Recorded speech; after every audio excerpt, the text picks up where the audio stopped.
I stood alone in my decorated apartment at midnight on my 30th birthday, surrounded by untouched food and unopened champagne bottles. 0 guests showed up to my carefully planned celebration. My phone buzzed with a single text from my mother, Linda. "Forgot about tonight, sweetie.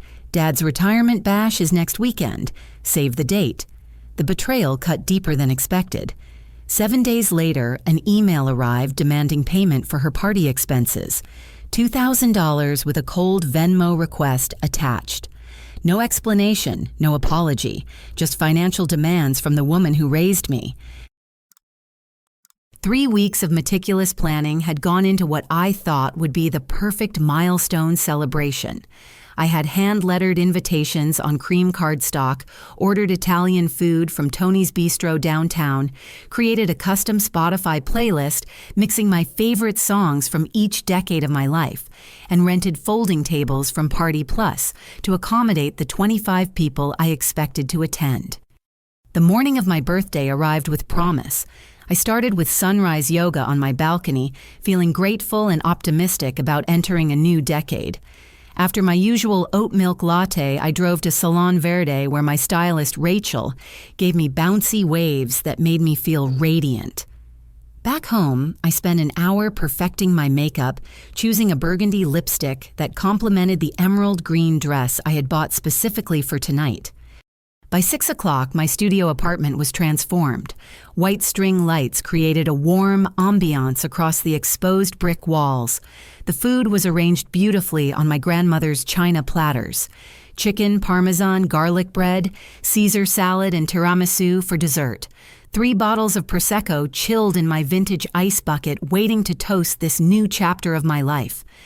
6:30 came and went without a single knock on my door. I checked my phone, obsessively refreshing text messages and social media feeds. Maybe traffic was heavy. Maybe people were running late from work. I poured myself a glass of wine and tried to stay positive. By 7:15, my stomach started churning with anxiety. I called my best friend Tracy, but it went straight to voicemail. Same with my college roommate, Jessica. I scrolled through Instagram stories, and my heart sank as I watched the people I had invited living their Friday night lives elsewhere. Jessica posted a video from some rooftop bar downtown with people I did not recognize. My cousin Brad shared photos from a Rangers game. My work colleagues Sarah and Kevin were at Murphy's Pub clinking glasses and laughing at their happy hour table. The humiliation felt physical. My hands trembled as I set down my wine glass. Nausea rolled through my stomach in waves. Hot tears started flowing, ruining the mascara I had applied so carefully. I kept checking the time on my phone, hoping someone would still show up fashionably late, but 8 o'clock passed, then 9, then 10.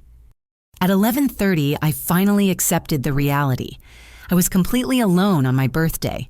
I forced myself to eat a piece of chicken parmesan, but it tasted like cardboard in my mouth. The silence in my apartment felt deafening, broken only by the cheerful music still playing from my speakers, mocking my solitude. I spent the next 2 hours mechanically taking down decorations and packing away the untouched food. Each streamer I removed felt like evidence of my social failure. The champagne bottles went back into my refrigerator, their celebration postponed indefinitely. I scrubbed the dishes until my hands were raw, trying to wash away the embarrassment along with the remnants of my failed party. Sleep was impossible that night.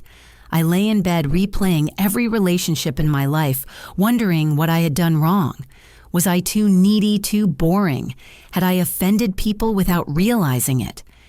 The question spiraled through my mind until sunrise, leaving me exhausted and questioning my worth as a human being.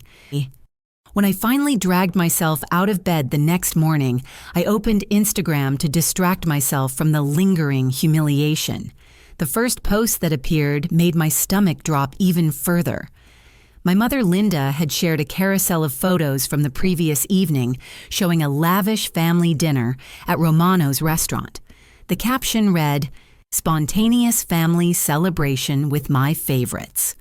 The images showed my Aunt Patricia, Uncle Robert, cousins Amy and Brad, and my brother Danny, all laughing around a table laden with wine and pasta dishes. Brad. the same cousin who had supposedly been at a baseball game according to his Instagram story. Amy, who had texted me that morning saying she was sorry she missed my party because of a family emergency. My own brother, Danny, who had claimed he had to work late and could not make it to my birthday celebration. They had chosen a family dinner over my birthday party. My mother had organized a competing event on the same night as my celebration, and half my guest list had attended hers instead of mine. My hands shook as I dialed my mother's number, anger and hurt battling for dominance in my chest. She answered on the fourth ring with her typical chipper tone. "Good morning, sweetheart. How was your little get-together last night?" My little get-together. I struggled to keep my voice steady. Mom, yesterday was my 30th birthday party, the one I invited you to 3 weeks ago. A pause. "Oh, honey, I thought you were just doing one of your casual gatherings. This was important family business we needed to discuss." Important family business that included posting photos on social media that required Brad and Amy to lie about where they were going. Linda's tone shifted slightly, becoming more defensive. "Rochelle, you are being overly dramatic. It was not planned. Your Uncle Robert had some urgent matters to discuss about your grandfather's estate, and it made sense for everyone to meet while we were all free." The gaslighting was starting just like it always did when I challenged her behavior. My childhood therapist had helped me recognize this pattern years ago, but experiencing it still made me doubt my own perceptions.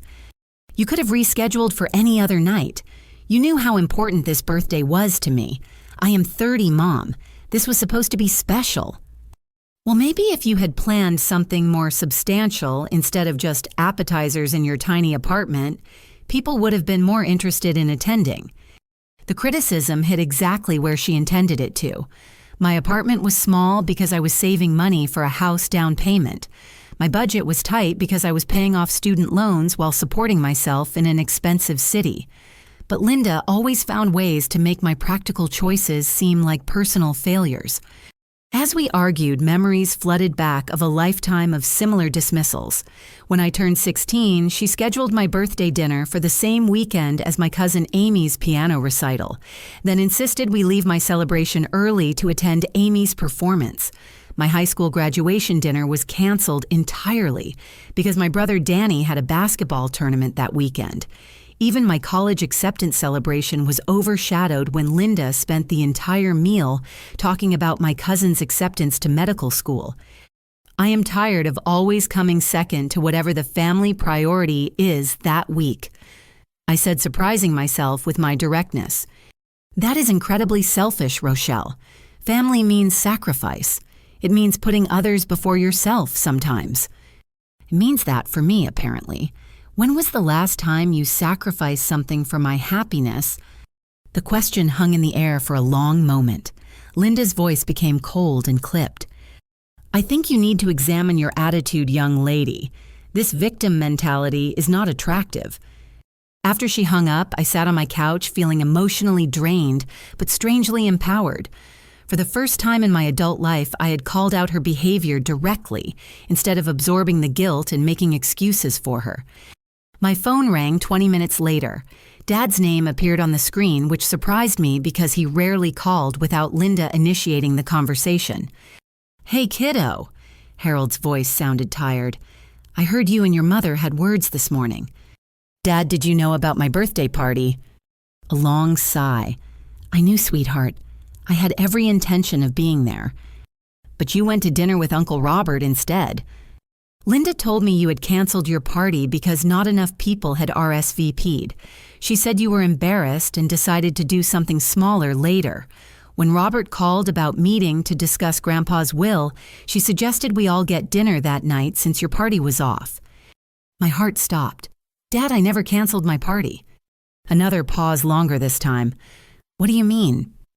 "I spent 3 weeks planning it. I bought food for 25 people. I waited alone in my apartment all night for guests who never showed up because they thought it was canceled." "Jesus, Rochelle, I had no idea. I sent you a birthday card on Wednesday, and when you didn't mention receiving it, Linda said the mail had been slow lately." "I never got a birthday card."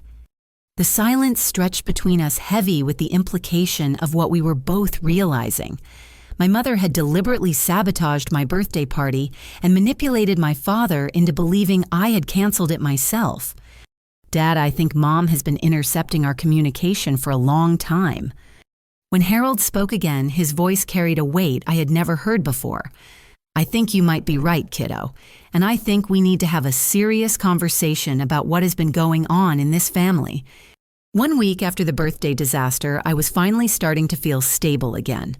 I'd spent the weekend deep cleaning my apartment, meal prepping for the week, and having a long, overdue phone conversation with my father, where we began untangling years of miscommunication that Linda had orchestrated between us. I was settling into my Tuesday evening routine of yoga and Netflix when my phone chimed with an email notification. The sender was my mother with the subject line, "Family Contribution Request, Dad's Retirement Celebration." My stomach immediately tensed. I opened the message to find a formal invoice-style breakdown that looked like it had been created in Microsoft Excel. Harold's retirement party expenses venue, rental Oakwood Country Club, $800 catering service, premium menu for 40 guests, $600 live jazz band, the Riverside Quartet, $400 professional photography, $200 total $2,000. As family members, we should all contribute to celebrating this milestone. Please Venmo your portion promptly. Thanks, XOXO Mom. Below the breakdown was a Venmo request for the full $2,000 sent directly to my account, with the memo, "Family contribution for Dad's celebration. Thanks, XOXO Mom." I stared at my phone screen, reading the message 3 times to make sure I was understanding correctly. My mother was demanding that I pay $2,000 for a retirement party I had not been consulted about for expenses I had not agreed to, with no advance notice or discussion. My hands were shaking as I called my best friend Tracy, who answered on the second ring. "Tracy, I need a reality check. Are retirement party expenses normally split among family members?" Typically the host pays for the party they choose to throw. Why?" I read her the email verbatim, including the itemized breakdown and Venmo request amount. "Rochelle, that is absolutely insane. $2,000 for one person, and she is demanding you pay the full amount." Apparently, I was pacing around my living room now, nervous energy coursing through my body. This is the same woman who sabotaged my birthday party last week because it was not substantial enough. "Oakwood Country Club is the fanciest venue in town," Tracy continued. "My company held their annual gala there last year, and it was incredibly expensive. Why would she book somewhere so extravagant and then expect you to foot the bill?" That was an excellent question. I pulled up the country club's website on my laptop and browsed their event packages. The least expensive option for 40 guests was $500, and that included basic catering. The premium packages that would justify Linda's pricing started at $1,500 and included top-shelf liquor, multi-course plated dinners, and luxury amenities. Tracy, even their most expensive package would not cost what she is asking for. Something does not add up. I spent the next hour researching typical retirement party costs. Most modest celebrations ran between $300 and $500 total. Even elaborate affairs for large groups rarely exceeded $1,000 unless they included overnight accommodations or international travel. My phone buzzed with a text message from my cousin Amy. "Did you get Mom Linda's money request too? This is awkward." I called Amy immediately. "Please tell me I am not the only one who thinks this is crazy." "Rochelle, she sent the same request to everyone in the family. I got one for $2,000, Brad got one, Danny got one, Uncle Robert, Aunt Patricia, even Grandma Rose." My blood pressure was spiking. "Amy, if she sent that amount to 6 people, she is asking for $12,000 total for a party that should cost maybe $4,000 maximum." I did the math too. Either she is padding the expenses or she is planning something way more elaborate than a simple retirement party. We stayed on the phone for another 20 minutes comparing the details of our respective requests. The amount was identical across the board, but the memo messages were slightly personalized. Amy's said, "Contribution for Uncle Harold," while mine said, "Dad's celebration." The manipulation was subtle but deliberate. Linda was making each person feel individually responsible for the full amount rather than clarifying that multiple people were being asked to contribute. After hanging up with Amy, I sat at my kitchen table reviewing my finances. My marketing coordinator salary was decent but not extravagant. Between student loan payments, rent car insurance, and basic living expenses, I managed to save about $300 per month. $2,000 would wipe out nearly 7 months of savings. My car had needed $800 in repairs last month after a fender bender. My laptop was showing signs of dying and would need replacement soon. I had been planning to visit my college friend in Portland this summer, a trip that would cost around $600. All of those priorities would have to be abandoned to pay for my mother's extravagant party planning. The more I thought about the situation, the angrier I became. Linda had spent my entire childhood teaching me about financial responsibility and the importance of living within my means. She had criticized my apartment as too small, my car as too old, my wardrobe as too limited, always with the implication that I should be earning more and spending more to meet her standards. Now she was demanding that I fund her expensive tastes with money I did not have for an event I had no say in planning.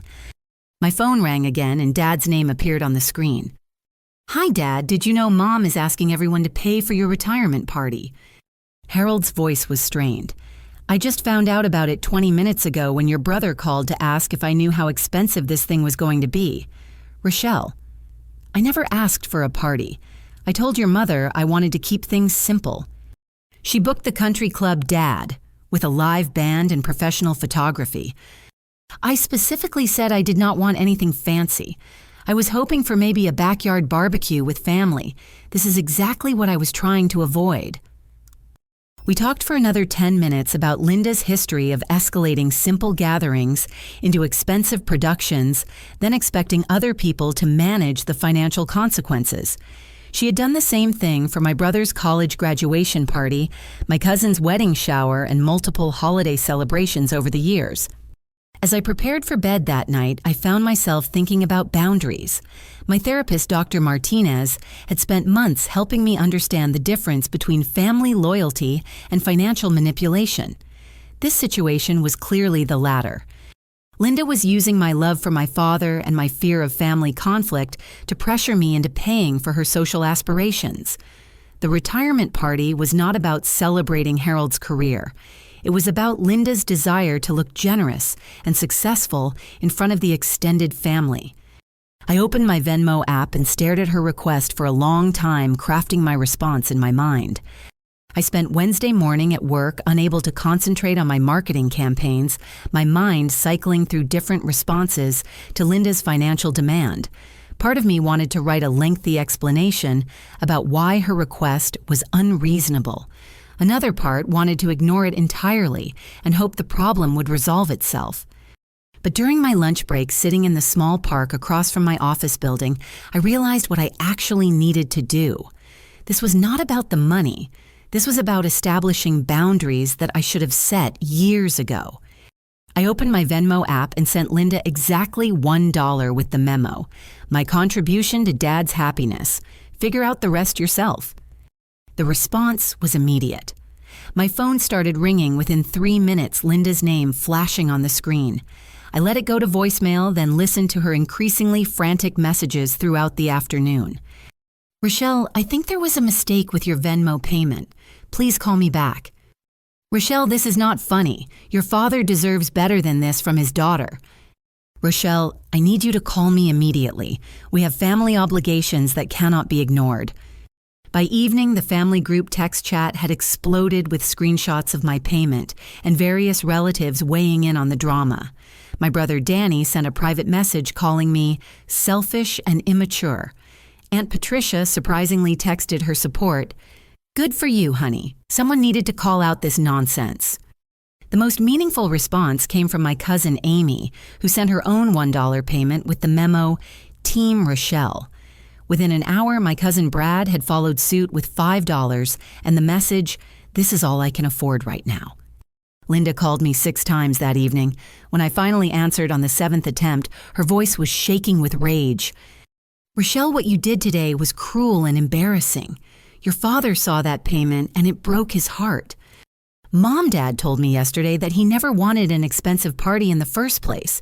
He specifically asked you to keep things simple. That is not the point. Family members support each other. We do not humiliate each other publicly. You mean like how you humiliated me by canceling my birthday party behind my back and then organizing a competing family dinner on the same night? A pause. That is completely different. How is it different you manipulated the situation to get what you wanted just like you are doing now with this retirement party? Linda's voice became cold and calculating. If you do not contribute properly to this celebration, there will be consequences. Christmas plans, family gatherings, your relationship with your father, everything will change. The threat was delivered with the smooth confidence of someone who had used emotional blackmail successfully for decades. But something had shifted in me over the past week. The birthday party disaster had shown me how expendable I was in Linda's version of family hierarchy. Her financial demands had revealed the extent of her manipulation. Mom, I will no longer finance your social climbing or pay for parties I was not consulted about.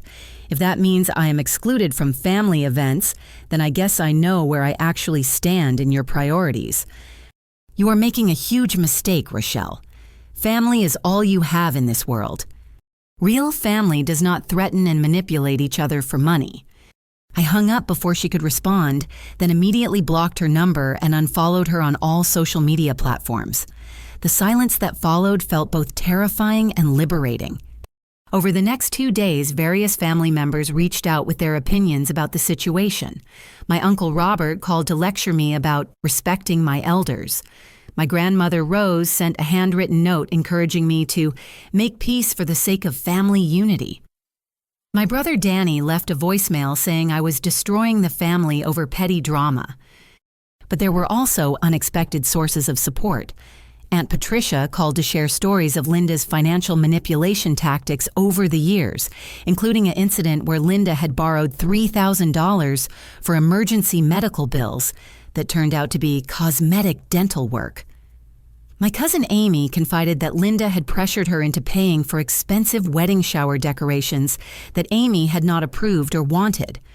The most meaningful conversation was with my therapist, Dr. Martinez, during my regular Thursday appointment. We discussed the difference between healthy family relationships and toxic family obligations. Rochelle, setting boundaries is not the same as abandoning your family, she explained. Healthy relationships are built on mutual respect and consideration. What your mother is doing is emotional and financial abuse disguised as family loyalty. For the first time in years, I felt like I was making decisions based on my own values rather than trying to manage Linda's emotions. The anxiety that had been my constant companion since childhood was replaced by a sense of clarity and purpose. Friday morning brought a surprise visit from my father. I opened my apartment door to find Harold standing in the hallway with a grocery bag full of bagels from my favorite bakery and a large coffee from the shop downstairs. I brought breakfast, he said simply. We need to talk. As we sat at my small kitchen table sharing cinnamon raisin bagels, Harold began revealing information that made my stomach drop. Rochelle, I have been doing some investigating since our conversation on Tuesday. Your mother has been forging my signature on credit cards and loan applications. The retirement party she is planning is being funded through debt that she has been hiding from me for months. The bagel turned to paste in my mouth. Dad, what do you mean? Harold pulled out a folder of financial documents. I found credit card statements hidden in her craft room closet. She has opened 4 different accounts in my name and charged over $30,000 without my knowledge. The retirement party expenses are just the latest additions to a debt I did not know existed. The room felt like it was spinning. I had thought Linda's party planning was about social status and control, but the reality was much worse. She was funding her manipulative behavior through identity theft and financial fraud. Have you contacted the credit card companies? I started the process yesterday. They said I need to file a police report for identity theft, which means Linda could be charged with multiple felonies. We spent the next hour going through the evidence Harold had gathered. Restaurant charges at expensive places I knew he would never choose. Department store purchases for clothing brands he had never worn. Cash advances taken from ATMs across town while he was at work. Dad, how long has this been going on? Harold looked exhausted. Based on these statements, at least 2 years, maybe longer.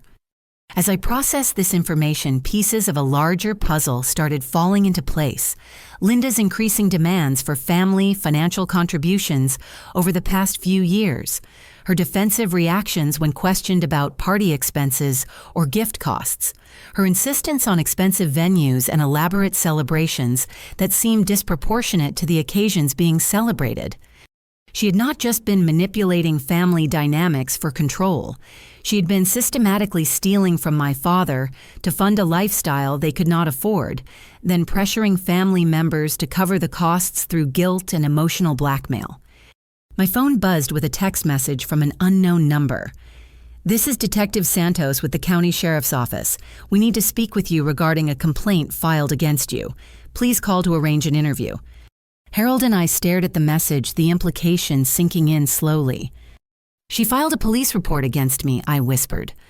Saturday morning at 9:15, authoritative knocking interrupted my coffee and newspaper routine. I opened my apartment door to find 2 uniformed police officers standing in the hallway, their expressions serious and professional. "Are you Rochelle Martinez?" Officer Rebecca Thompson asked, consulting a small notebook. "Yes, that is me." "I am Officer Thompson, and this is Officer Carter. We need you to come to the station for questioning regarding a complaint filed against you for unauthorized financial transactions." My heart started pounding so hard I could feel it in my throat. "What kind of transactions?" Officer Carter stepped forward slightly. "Ma'am, we have a warrant for your questioning in connection with alleged credit card fraud. You have the right to remain silent, but we need you to accompany us for formal questioning." The next hour passed in a surreal haze. I was fingerprinted, photographed, and seated in a small interview room with fluorescent lighting that made everyone look pale and sick.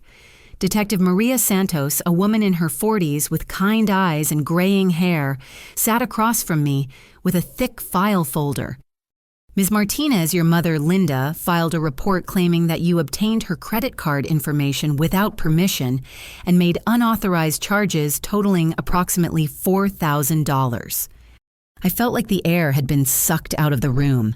$4,000. What charges? Detective Santos opened the folder and spread out several credit card statements with highlighted transactions.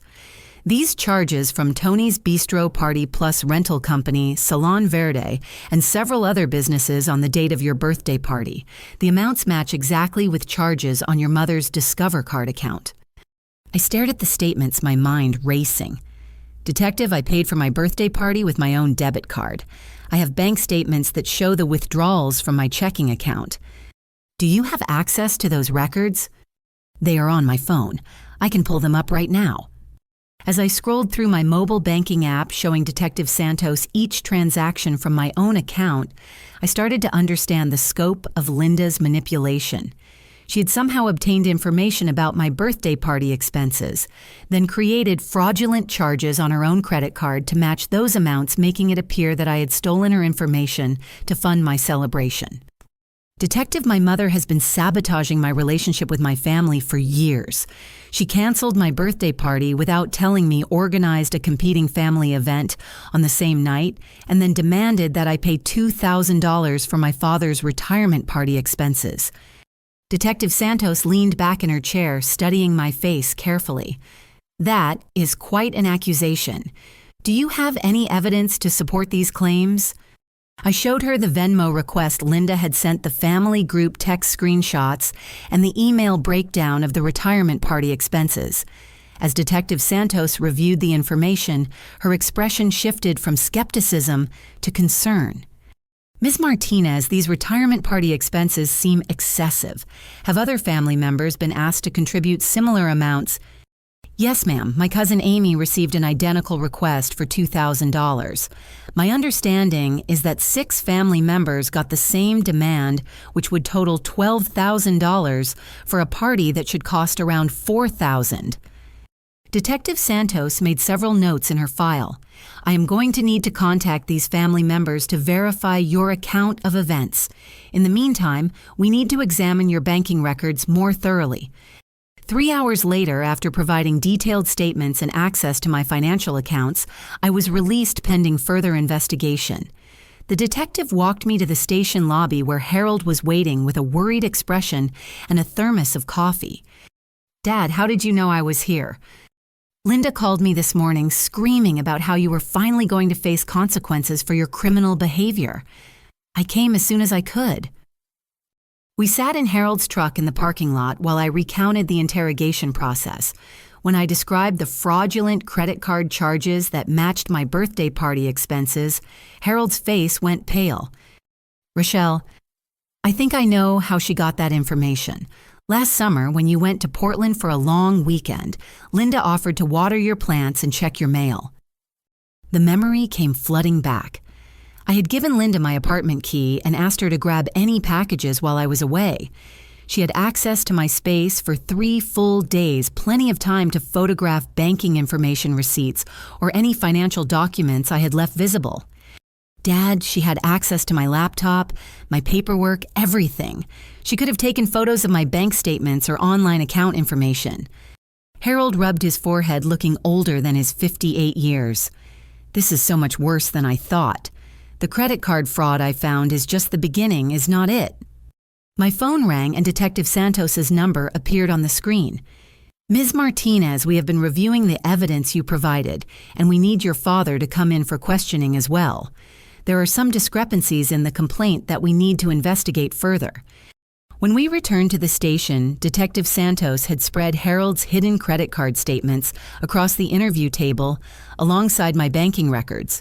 The financial timeline painted a clear picture of systematic fraud spanning multiple years. "Mr. Martinez, are you aware that your wife has opened several credit accounts in your name without your knowledge?" Harold walked Detective Santos through his discovery process, finding the hidden statements, realizing the extent of unauthorized debt, recognizing the pattern of manipulation that had been affecting our family relationships. "Detective, I think my wife has been stealing from multiple people for years, not just from me. She has a history of requesting money from family members for various celebrations and emergencies, but the amounts never seem to match the actual costs." Detective Santos leaned forward with increased interest. "Can you provide examples?" Over the next 2 hours, Harold and I worked together to reconstruct Linda's financial manipulation tactics. The expensive wedding shower she had organized for Amy, funded through guilt-tripping relatives into contributing hundreds of dollars each.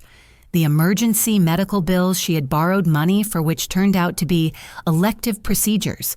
The elaborate Christmas celebrations where she demanded specific gift contributions from family members, then returned items for cash. "Mr. Martinez, based on what you are telling me, we may be looking at a much larger investigation than simple credit card fraud. Identity theft, wire fraud, and financial elder abuse are all potential charges." The detective excused herself to make several phone calls, returning 30 minutes later with additional paperwork and a different expression on her face. "I have been in contact with our financial crimes unit, and they want to expand this investigation. Ms. Martinez, it appears that your mother filed the complaint against you as a way to deflect attention from her own criminal activity. This is actually a common tactic among people who are engaged in systematic financial fraud." The relief I felt was overwhelming. For a brief, terrifying period, I had imagined myself facing criminal charges for something I had not done.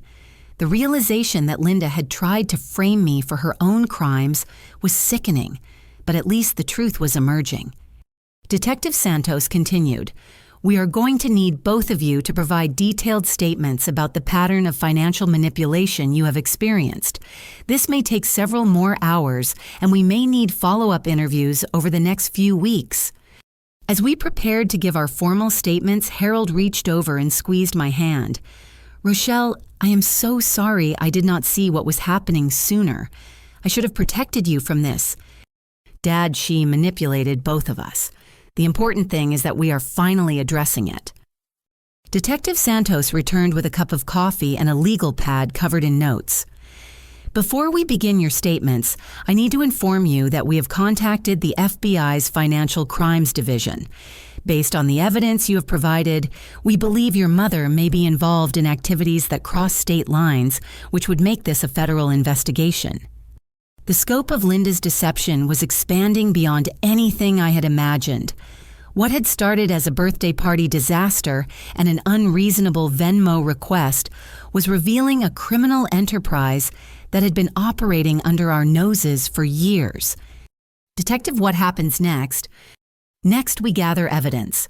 And Ms. Martinez, you might be interested to know that when we contacted your cousin Amy to verify your account of events, she mentioned several other family members who have had similar experiences with your mother's financial requests. We may be looking at multiple victims across several years. As I began dictating my formal statement, I realized that Linda's attempt to destroy me had actually triggered the investigation that would ultimately expose her crimes. Her own vindictiveness had provided law enforcement with the evidence they needed to uncover the truth. The police investigation expanded rapidly over the following week. Detective Santos contacted me daily with updates as more evidence surfaced and additional victims came forward. What had initially appeared to be isolated incidents of family financial manipulation was revealing itself as an elaborate criminal operation, spanning multiple states and involving dozens of victims. On Wednesday, Detective Santos called with shocking news. "Ms. Martinez, we executed a search warrant on your mother's residence this morning. We found extensive documentation of fraudulent activity in her home office, including falsified business records, manipulated tax returns, and stolen personal information from at least 30 different people." The evidence room at the county sheriff's office looked like the headquarters of a major financial investigation. Tables covered with manila folders, computer printouts, and plastic evidence bags containing credit cards, driver's licenses, and social security cards belonging to people Linda had systematically targeted over the past 5 years. "How extensive is the fraud?" I asked, staring at the overwhelming amount of evidence. "Based on what we have uncovered so far, we are looking at potential losses exceeding $75,000 across multiple victims. Your mother was running what investigators call a long-term affinity fraud scheme, using her position in the community and family relationships to gain access to personal financial information." Detective Santos walked me through Linda's methodology. She'd volunteered as treasurer for St. Matthew's Episcopal Church, giving her access to congregation member financial information. She'd organized community fundraisers for local charities, collecting personal data under the guise of donation processing. She had even targeted elderly neighbors by offering to help with their online banking during the pandemic. Mrs. Patterson, the elderly woman who lives 2 houses down from your parents, reported $15,000 missing from her retirement account. Your mother had been helping her with online bill payments for over a year. The scope of betrayal was staggering. Linda had not just manipulated her own family, she had systematically victimized an entire community of people who trusted her. On Friday, additional victims began coming forward after Detective Santos issued a public notice asking anyone who had financial dealings with Linda Martinez to contact the sheriff's office. The church congregation was particularly devastated to learn that nearly $20,000 in building fund donations had been diverted to Linda's personal accounts over the past 18 months. She was so helpful during the pandemic. Mrs. Eleanor Foster, an 83-year-old church member, told the detective during her interview. She offered to handle our online donations when we could not attend services in person. We never suspected she was stealing from us. The family intervention meeting Harold organized for Saturday afternoon was one of the most difficult conversations of my life. My brothers Danny and Michael Cousins, Amy and Brad, Aunt Patricia, and Uncle Robert gathered in Harold's living room to process the reality of what Linda had done to all of us. She borrowed $3,000 from me last Christmas. Danny admitted, his voice barely above a whisper, said she needed emergency dental work and would pay me back after the insurance processed. I never saw a penny of it. Amy shared her own experiences. She convinced me to give her my social security number and bank routing information for a family investment opportunity that never existed. She's been using my information to open credit accounts for months. Brad revealed that Linda had been forging his signature on legal documents related to our grandfather's estate, attempting to claim inheritance money that was not legally hers. Uncle Robert had discovered similar forgeries affecting his own portion of the inheritance. She has been stealing from the family for years, Aunt Patricia said, tears streaming down her face. We all trusted her because she was family. We never thought to verify her stories or question her requests for money. The emotional impact of Linda's betrayal was devastating the family structure that had taken decades to build. Relationships that had been strained by her manipulation were now completely fractured by the reality of her criminal behavior.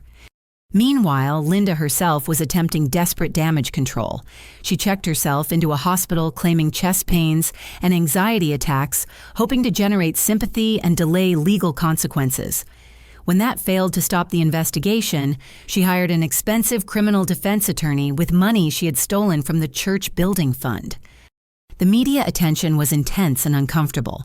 Local news stations picked up the story of the church treasurer who had embezzled congregation donations, and Linda's photo appeared on television broadcasts throughout the region.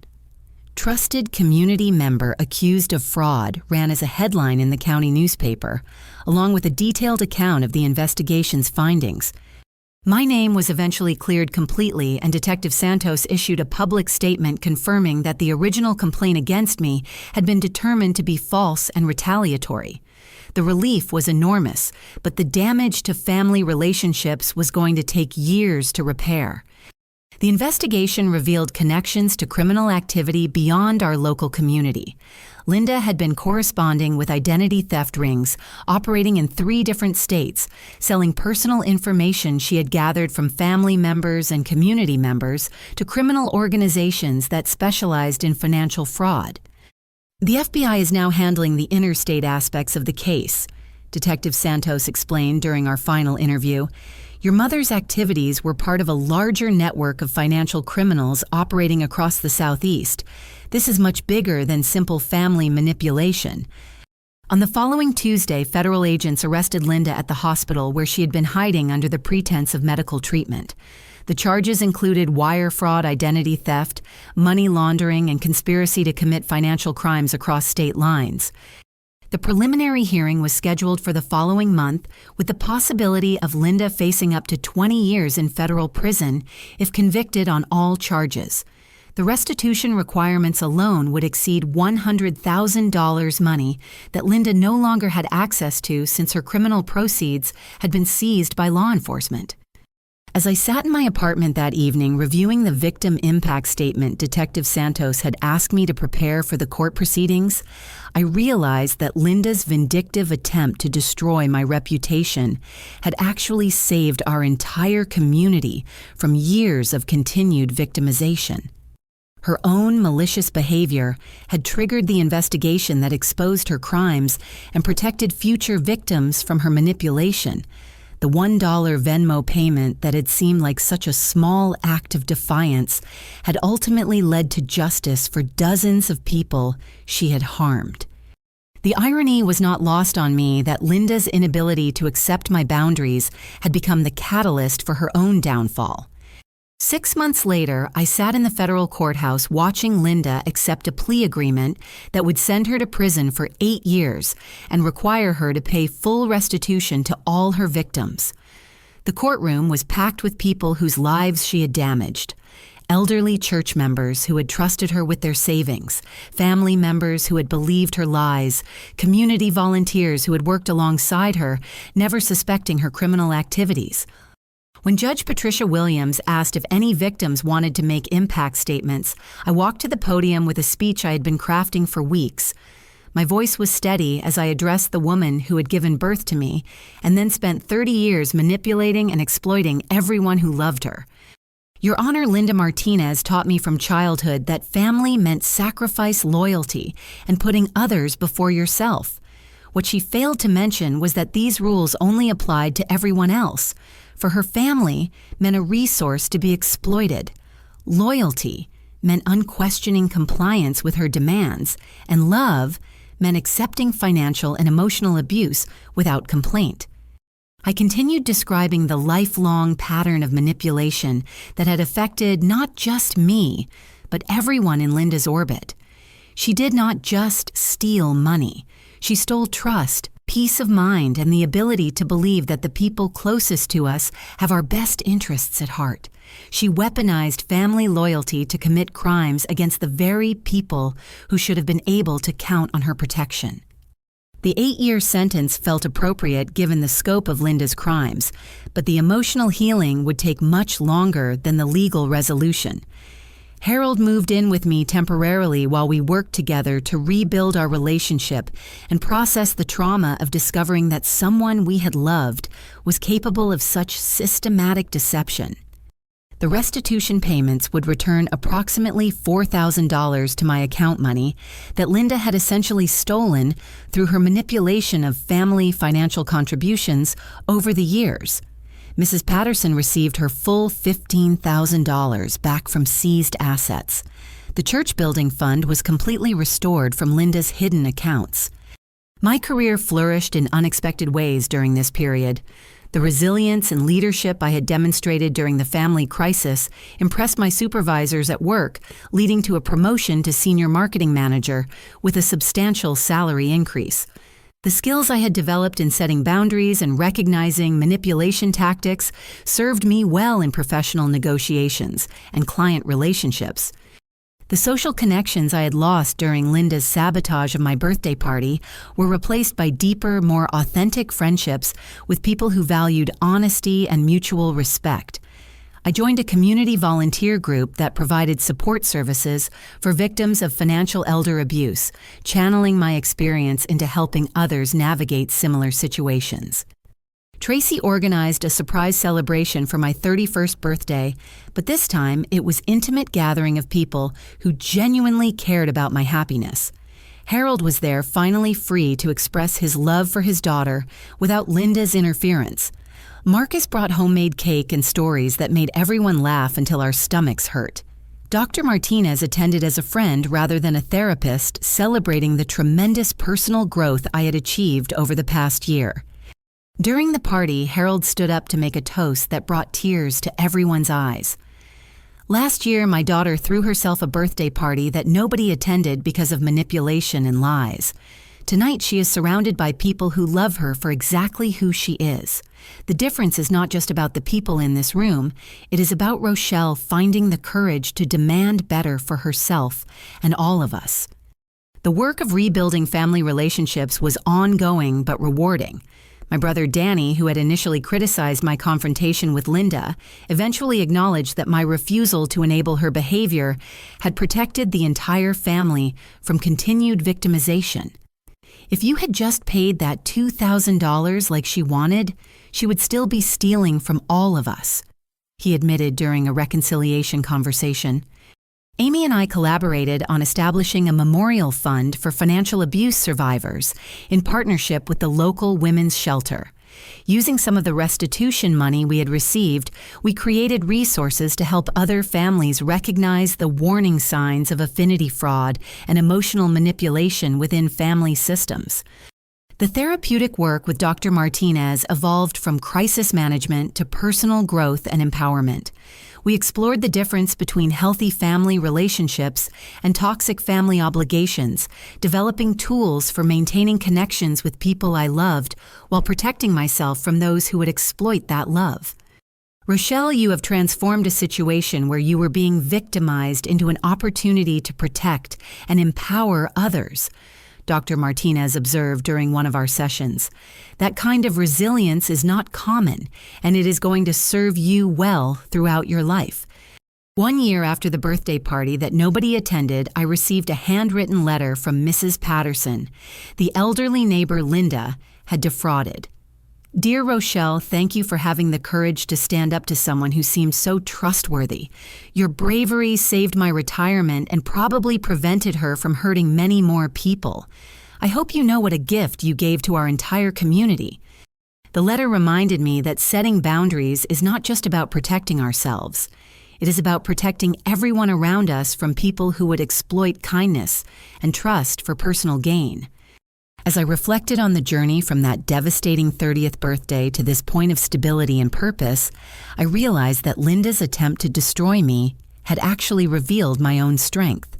Her manipulation had taught me to recognize the difference between genuine love and conditional approval. Her financial exploitation had motivated me to understand my own worth beyond what I could provide to others. The most meaningful lesson came from understanding that true family consists of people who support your growth and celebrate your happiness, not those who exploit your loyalty for personal benefit. Harold and I now had the authentic father-daughter relationship we had both wanted but never been able to achieve while Linda controlled the dynamics between us. Setting boundaries with toxic relatives was not abandonment. It was self-preservation that created space for genuine love and healthy relationships to flourish. Sometimes the people who share our DNA are not the people who deserve our loyalty, and recognizing that difference can save us from years of unnecessary suffering. The community I built after Linda's removal from my life was stronger, more supportive, and more authentic than any family connection I had experienced during the 30 years she controlled my emotional landscape. True belonging comes from being valued for who you are, not manipulated for what you can provide. Have you ever had to choose between family loyalty and your own well-being? How do you recognize when someone is exploiting your love for their personal gain? I would love to hear about your experiences with setting boundaries in difficult family situations. Please share your thoughts in the comments below, and if this story resonated with you, consider liking this video and subscribing for more real-life stories about overcoming family manipulation and building authentic relationships. Thank you for taking this journey with me and for supporting others who might be facing similar challenges. Remember that choosing your own emotional health over toxic family obligations is not selfish. It is necessary for building the life you deserve. I hope you find the courage to demand better for yourself and create the supportive community that will help you thrive.